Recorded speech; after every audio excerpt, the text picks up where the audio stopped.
दोस्तों नमस्कार। वास्तविक संख्या के दूसरे भाग में आज हम बचे हुए सब्जेक्टिव प्रश्नों की बात करेंगे। तो बिना समय गवाए शुरू करते हैं। इसमें हमारा जो पहला प्रश्न है वह है 2.47 पर बार को P/Q के रूप में बदलें, या इसको हम कह सकते हैं कि को परिमेय बनाएं। ठीक है, इस तरह से आता है और ये प्रश्न काफ़ी ज़्यादा एग्जाम में पूछा जाता है। तो यह प्रश्नों को हल करने का जो है एक फिक्स प्रोसेस है। सबसे पहले जो दिया है उसको x के बराबर मान लेना है। माना x बराबर 2.47। देखिए 4/7 पर बार है तो यह संख्या बार बार रिपीट होगा, तो 4/7 4/7। फिलहाल 4 अंक तक लिए हैं, डॉट डॉट, और इसको मान लिए समीकरण 1। ठीक है, अब देखेंगे कि कितने अंक का पुनरावृत्ति है, यानी कितना अंक जो है दोहरा रहा है। तो 4/7 4/7 यानी कि 2 अंक का पुनरावृत्ति हो रहा है, 4/7 रिपीट कर रहा है क्योंकि इसी पर बार दिया गया है। तो अगर 1 अंक का पुनरावृत्ति रहता है तो 10 की घात 1 से गुना करते हैं। अगर 2 अंक का पुनरावृत्ति है तो 10 की घात 2 से गुना करेंगे। तो यहाँ पर 2 अंक का पुनरावृत्ति है तो 10 की घात 2 से गुना करेंगे। तो समीकरण 1 गुना 100, तो 100 से जब गुना करेंगे तो 100 गुना x, 100 हो जाएगा। और इधर जब गुना करेंगे तो 100 में इधर 2.47 4/7 को करेंगे तो 2 अंक इधर टप जाएगा, तो 247.47 4/7। इसको मान लिए समीकरण 2। ठीक है, तो बताया कि ऐसे प्रश्नों का प्रोसेस एकदम फिक्स होता है। तो ये हमारा समीकरण 2 हो गया और यहाँ समीकरण 1 है। अब क्या करेंगे, समीकरण 2 में समीकरण 1 को घटाना है। तो समीकरण 2 घटा समीकरण 1। समीकरण 2 हमारा दिया हुआ है 100x बराबर 247.4747, ये दिया गया था। और समीकरण 1 है x बराबर 2.4747 डॉट डॉट, ये दिया गया था। तो वही लिख दिए हैं, अब इसको घटाएंगे। जैसे घटाएंगे तो 7 में 7 गया 0, 4 में 4 गया 0, 7 में 7 0, 4 में 4 0, मतलब इधर वाला मान 0 हो रहा है। इधर 7 में से 2 गया 5, 4 का 4 और 2 का 2। 100x में 1x जाएगा तो 99x।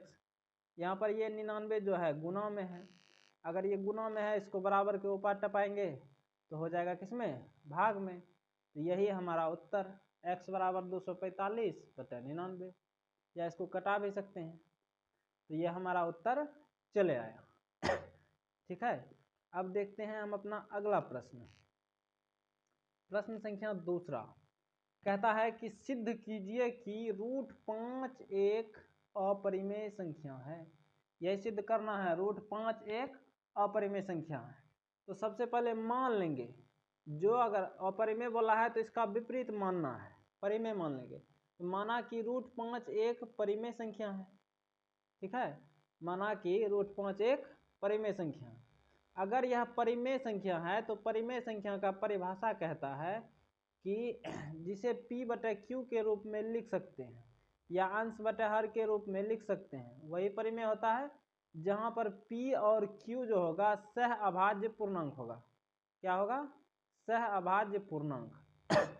सह अभाज्य का मतलब जिन दो संख्याओं का मौसो एक हो, जिन दो संख्याओं का मौसो क्या हो, एक हो।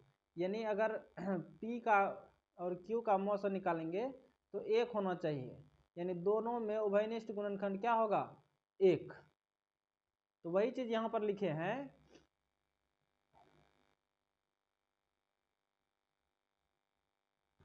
कि जहां a और b सहअभाज्य पूर्णांक है, अर्थात HCF ऑफ AB बराबर 1।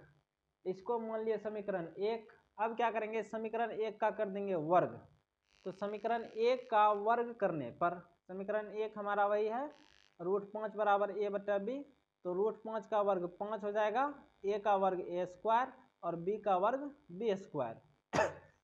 ठीक है, अब यहाँ से हम कैंची वाला गुना करेंगे तो 5 गुना b² हमारा हो जाएगा 5b² बराबर हो जाएगा a²। यहाँ से हम क्या करेंगे, b² को अलग करेंगे, तो ये 5 इधर गुना में है, उधर टपाएंगे भाग में। तो ये समीकरण संख्या हमारा क्या हो गया, 2। तो b² बराबर a² बटे 5। अब इसको थोड़ा सा अच्छा से यहाँ समझते हैं। यहाँ क्या है, यहाँ a² 5 से विभाजित है, ए स्क्वायर जो है किससे विभाजित है 5 से, यानी ए स्क्वायर में 5 का भाग लग रहा है, अतः 5 क्या करेगा ए को भी विभाजित करेगा। ठीक है, 5 ए को विभाजित करेगा, ऐसे समझते हैं। ए स्क्वायर का मान ले लेते हैं 100, इसमें देखिए 5 का भाग लग रहा है। अब ए का मान निकालेंगे तो 10 हो जाएगा, क्योंकि स्क्वायर उधर जाएगा तो रूट होगा। तो ए का मान अगर 10 है तो इसमें भी 5 का भाग जा रहा है, यही चीज यहाँ लिखे हैं। ए स्क्वायर अगर 5 से विभाजित है तो 5 क्या करेगा ए को भी विभाजित करेगा। इससे हम यह कह सकते हैं कि ए के अभाज्य गुणनखंड में कहीं ना कहीं हमारा 5 है। 5 है तब तो 5 से भाग लग रहा है, 5 नहीं रहता तो 5 से भाग लगता। तो ए के अभाज्य गुणनखंड में कहीं ना कहीं क्या है 5 है। इसका मतलब 5 तो है ही, इसके अलावा जो कुछ बच जाए, मान लीजिए 10 था तो 5 दूनी 10, अगर 25 रहता तो 5 गुनी 5, तो जो कुछ बच गया 5 के अलावा उसको मान लेते हैं सी। तो ए बराबर 5 सी, जहां सी कोई धनात्मक पूर्णांक है। सी क्या है धनात्मक पूर्णांक। अब यहाँ क्या करेंगे दोनों पक्षों का वर्ग, दोनों पक्षों का वर्ग। तो दोनों पक्षों का वर्ग जैसे करेंगे तो ए का वर्ग हमारा ए स्क्वायर और बी का वर्ग हो जाएगा 5 का वर्ग 25, सी का वर्ग सी स्क्वायर। तो यहाँ से हम क्या करेंगे सी स्क्वायर को अलग कर देंगे, ये 25 गुना में है उधर जाएगा तो भाग में, तो सी स्क्वायर बराबर ए स्क्वायर बटा 25। ठीक है, अब ए स्क्वायर का मान यहाँ से चोरी कर लेना है। ए स्क्वायर का मान दिया है 5b स्क्वायर, ये मान यहाँ पर रख देना है। यहाँ पर इस ए स्क्वायर के बदले जो है ये मान रख देना है 5b स्क्वायर। तो ए स्क्वायर बराबर 5b स्क्वायर, तो 5 से खिलाएंगे तो ये 5 बार में जाएगा, तो सी स्क्वायर हो जाएगा किसके बराबर बी स्क्वायर बटे 5, किसके बराबर बी स्क्वायर बटे 5 के। ठीक है, इसको मान लेंगे समीकरण 3। अब समीकरण 3 को समझते हैं। ध्यान रखिएगा समीकरण 2 में हम बताए थे कि ए के अभाज्य गुणनखंड में कहीं ना कहीं क्या है 5 है। यहाँ देखते हैं तो बी स्क्वायर 5 से विभाजित है, देखिए बी स्क्वायर में 5 का भाग लग रहा है, इसका मतलब बी स्क्वायर 5 से विभाजित है, अतः 5 जो है बी को भी विभाजित करेगा। 5 क्या करेगा बी को भी विभाजित करेगा। इसको समझते हैं। यहाँ पर मान लेते हैं बी स्क्वायर बराबर जो है 100 है, इसमें देखिए 5 का भाग लग रहा है, तो b बराबर हमारा हो जाएगा इसका वर्गमूल 10, तो इसमें भी 5 का भाग लग रहा है। तो अगर बी स्क्वायर 5 से विभाजित है तो b जो है b में भी 5 का भाग निश्चित लेगा। इससे क्या समझ में आया, इससे ये चीज समझ में आया कि b के अभाज्य गुणनखंड में भी कहीं ना कहीं क्या है 5 है। b के अभाज्य गुणनखंड में भी कहीं ना कहीं क्या है 5 है। ऊपर में बताए थे a के अभाज्य गुणनखंड में भी 5 है। तो a और b दोनों के अभाज्य गुणनखंड में 5 है कि नहीं है।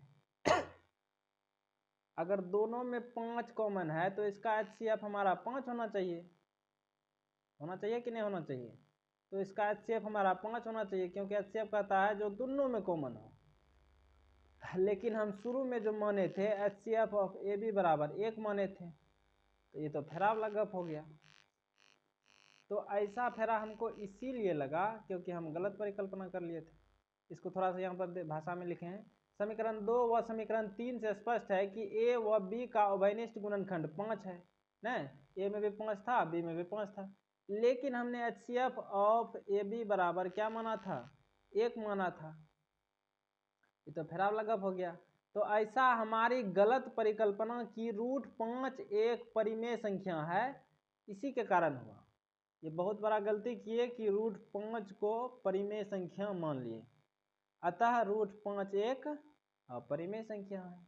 ठीक है, अब देखते हैं अगला प्रश्न। हमारा अगला प्रश्न है दो संख्याओं का मौ 118 तथा उनका गुणनफल 12,960 है, तो उनका लॉ 100 ज्ञात कीजिए। तो एक चीज हम जानते हैं कि दो संख्याओं का गुणनफल बराबर होता है लॉ 100 गुना मौ 100, ये सूत्र जानते हैं। और दो संख्याओं का गुणनफल दिया गया है 12,960, तो यहाँ पर याद दे करके इसका सूत्र लिख दिए, दो संख्याओं का गुणनफल बराबर लॉ 100 गुना मौ 100, किसके बराबर दिया है 12,960 के। तो लॉ 100 गुना मौ 100 का मान हमको दिया है यहाँ पर 18, तो 900 की जगह रख दिया 18 बराबर 12,960। पूछा है लॉसो, तो ये गुना में है, इसको उधर टपाएंगे तो हो जाएगा भाग में। तो 12,960 बटे 18, 18 से खिलाएंगे तो 18 सत्ते 26 से 3 6 36, 18 दूना 36 0। तो हमारा लॉस आ जाएगा कितना 720। तो ये बहुत ही आसान सवाल था। अब देखते हैं अगला प्रश्न। अगला प्रश्न कहता है कि यदि एलसीएम ऑफ 72 126 यानी 72 126 का एलसीएम दिया है 504, तो एचसीएफ ऑफ 72 126 ज्ञात करें। ये हमको एलसीएम दिया है दो संख्याओं का, संख्या कौन सा है 72 और 126, इसका एलसीएम 504 है और पूछा है एचसीएफ। तो आसानी से निकाल सकते हैं कि हम जानते हैं चूंकि दो संख्याओं का गुना जो होता है एचसीएफ गुना एलसीएम के, अभी तुरंत बताए थे कि दो संख्याओं का गुना बराबर लॉसो गुना मॉसो। तो दो संख्याओं का गुना बराबर एचसीएफ इंटू एलसीएम। दो संख्या दिया है 72 और 126, तो इसका कर देंगे गुना बराबर एचसीएफ, एचसीएफ तो हमको निकालना है, और एलसीएम दिया है 504, तो एलसीएम की जगह रख देंगे 504। ये गुना में है, इसको इधर टपाएंगे चले जाएगा भाग में, तो 72 गुना 126 बटे 504। अब इसको कटाएंगे, 18 से खिलाते हैं तो 18 दूना 36, 14 बचेगा, 4 उतरेगा, 18 8 44। ये 18 से खाएगा 18 चौक 72, फिर 4 से खिलाएंगे ये 7 बार में 28, और 7 से खिलाएंगे इसको तो 7 एकम 7 5 6 56 7 56। तो एचसीएफ का मान कितना आ गया 18 आ गया। अतः एचसीएफ ऑफ 72 126 कितना हो जाएगा 18। यही हमारा उत्तर। अगला प्रश्न देखते हैं। अगला प्रश्न कहता है कि दो संख्याओं का मॉस 145 तथा उनका लॉस 2175 है। यदि एक संख्या 725 है तो दूसरी संख्या ज्ञात करें। तो ये भी वही सवाल है उसी टाइप का। हम जानते हैं दो संख्याओं का गुना बराबर लॉसो गुना मॉसो। तो दो संख्याओं को अलग अलग कर दे, यहाँ पर एक संख्या गुना दूसरी संख्या बराबर लॉसो का मान दिया है 175, तो रख दिए लॉसो की जगह, और मॉसो का मान दिया है 145, तो रख दिए 145। एक संख्या दिया है 725, तो एक संख्या की जगह पर 725 रख दिए, 725 गुना दूसरी संख्या बराबर 175 गुना 145, और ये यहाँ पर गुना में है, इसको उधर टपाएंगे हो जाएगा भाग में। तो भाग में हो जाएगा तो क्या हो जाएगा 2175 गुना 145 बटे 725। अब 5 से खिलाते हैं, 5 एकम 5 2 22 5 चौक 20 2 25 25, इसको भी 5 से खिलाते हैं, 5 चौक 20 1 17 5 या 15 2 और 5 25 25।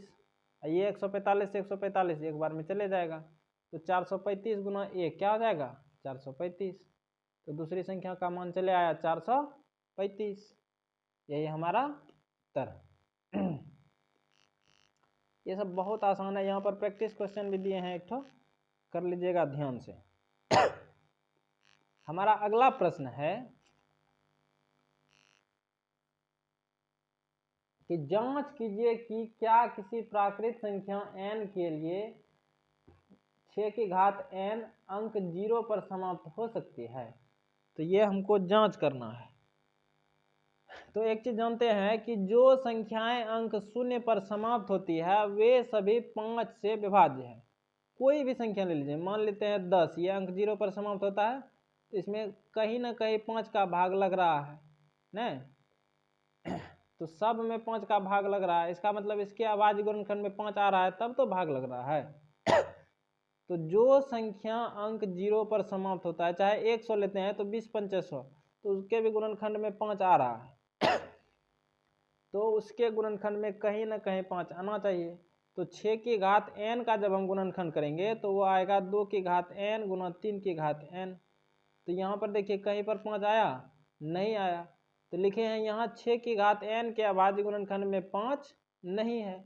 अब 5 नहीं है तो अंक 0 पर समाप्त होगा नहीं होगा। अतः n के किसी भी मान के लिए संख्या 6 की घात n अंक 0 पर समाप्त नहीं होती है।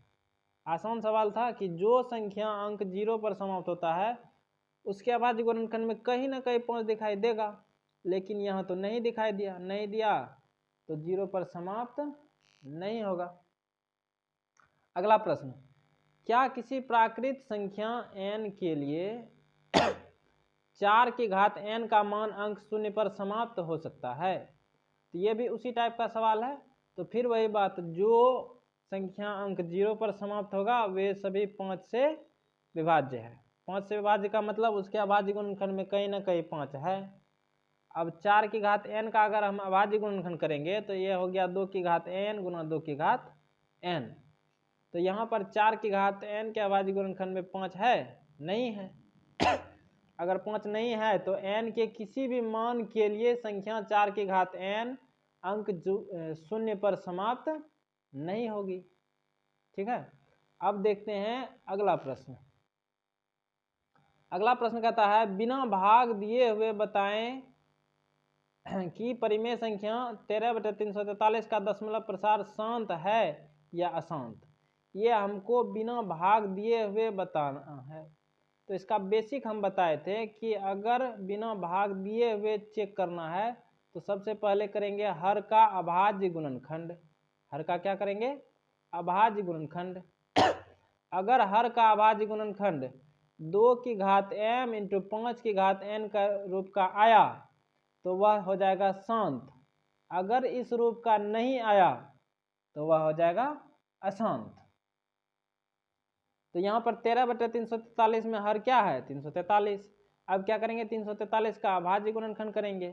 तो 343 का अभाज्य गुणनखंड क्या होगा? 7 गुना 7 गुना 7, 7 7 49 7 343। तो 13/7 गुना 7 गुना 7 लिखे, यानी 13/7 की घात कितना? 3। तो अभाज्य गुणनखंड में ना तो 2 दिखाई दिया ना 5 दिखाई दिया। तो यहाँ लिखे चूंकि हर का अभाज्य गुणनखंड 2 की घात m इंटू 5 की घात n के रूप का नहीं है। इस रूप का होगा तभी न शांत होगा। अब नहीं है तो 13/343 का दशमलव प्रसार क्या होगा? अशांत आवृत्ति होगा। ठीक है, अगर उस रूप का हो जाता तो वह शांत हो जाता।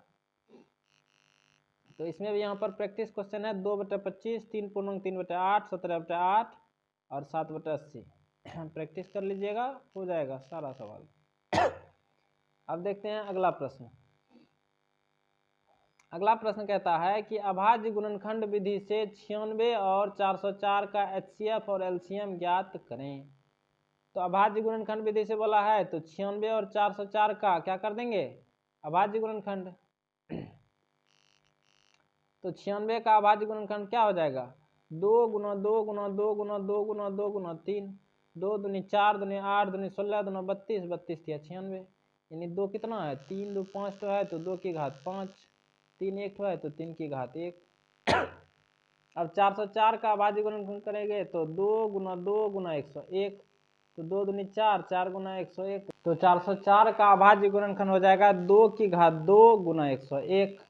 अब बोला है HCF ऑफ 96 404, क्योंकि HCF और LCM निकालने वाला था। तो HCF हमारा क्या हो जाएगा? जो दोनों में कॉमन हो। ये आसान विधि है, जो दोनों में, दोनों में 1 2 है, 1 2 और है, तो 2 ठो 2 है, तो HCF हमारा हो जाएगा 2 2 है तो 2 की घात 2 यानी 4। या यहाँ से निकालेंगे तो उभयनिष्ठ अभाज्य गुणनखंड की छोटी घातों का गुना होता है HCF। तो 2 की घात 5 यहाँ है और यहाँ पर 2 की घात 2 है, तो छोटी घात क्या है? 2 की घात 2, तो यहाँ से डायरेक्ट हमारा हो जाएगा। फिर LCM बोला है 96 404, तो LCM का नियम थोड़ा सा चेंज है कि सबसे पहले दोनों में जो कॉमन है उसको लिख लेना है। तो दोनों में सबसे अधिक कौन कॉमन है? तो 2 एक बार है, 2 एक बार है, 2 बार 2 हुआ। उसके बाद जो बचा हुआ है वो सब का गुना कर लेना, फिर ये भी ये भी ये भी 3 भी और 101। तो 3 2 5 तो 2 है तो 2 की घात 5 ले लिए, और फिर 3 है तो 3 ले लिए, और 101 है तो 101। ठीक है, LCM कहता है जो दोनों में सबसे अधिक कॉमन है, मतलब सबसे अधिक घात वाला है, सबसे पहले उसको लिख लीजिए, उसके बाद जो बच गया उसका भी गुना कर देते हैं। तो 2 की घात 2 और 2 की घात 5 में सबसे अधिक 2 की घात 5 है तो वो लिख लिए, फिर 3 है तो 3 लिख लिए, फिर 101 है तो 101 लिख लिए। अब इसका गुना करेंगे तो हमारा आ जाएगा 9696। यहाँ पर प्रैक्टिस के लिए भी दिए हैं कुछ सवाल, कर लीजिएगा। अगला सवाल देखते हैं। यह हमारा आखिरी सवाल है। यह कहता है कि अभाज्य गुणनखंड विधि से, ये तो हो गया। आखिरी सवाल कहता है 140 को अभाज्य गुणनखंडों के गुणनफल के रूप में व्यक्त कीजिए। तो 140 का अभाज्य गुणनखंड, अभाज्य गुणनखंड कहते हैं जब अभाज्य संख्याओं से गुणनखंड करते हैं। अभाज्य संख्या हमारा क्या है, 2, 3, 5, 7, 11, इस तरह से अभाज्य गुणनखंड है। तो इससे हम करेंगे इसका गुणनखंड।